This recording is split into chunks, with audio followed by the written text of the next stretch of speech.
অনলাইনে ভাইরাল ডিমের পিনিক রেসিপিটা দেখার পর থেকে আমার মনটাও ইনিক পিনিক করতেছিল যে কখন এই রেসিপিটা ট্রাই করব। তো ফ্রিজ খুলে দেখা লইলাম কয়টা ডিম আছে।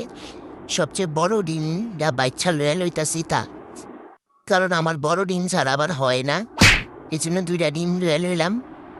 এরপর একটু লবণ দিয়া রইলাম, তাহলে তাড়াতাড়ি সিদ্ধ হয়ে যাব। এরপরে সিদ্ধ করে লইয়া পড়ছি।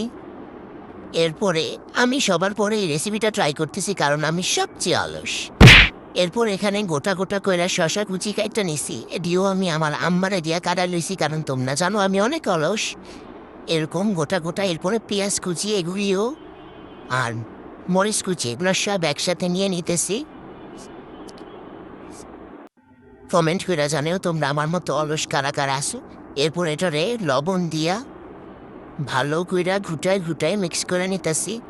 চামচ দিয়ে মিক্স করার পর দেখতেছি হইতেছে না। এরপরে হাত দিয়ে সুন্দর করে কচলায় কচলায় মিক্স করে নিতে হইব, নাহলে কিন্তু আবার মজা লাগবো না। ঠিক।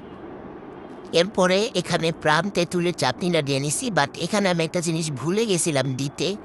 তোমরা আমাকে কমেন্ট করে জানেও কারা কারা কোন জিনিসটা আমি মিস করছি দিতে। এরপর এটারে সুন্দর কইরা দিয়ে নিতেছি, কারণ একটুও ফালান যাইব না, কারণ আমি টাকা দিয়ে কিনছি।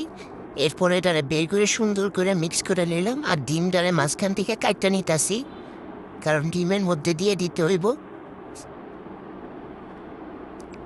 এরপরে সুন্দর করে এই মিক্সটা ডিমের মধ্যে দিয়া তোমরা খায়া দেখো, অনেক মজা। এটা এত স্বাদ। এই ভাইরাল রেসিপিটা কেন মজা হয়েছে আমি এবার বুঝলাম, কিন্তু আমি একটা জিনিস মিস করছি।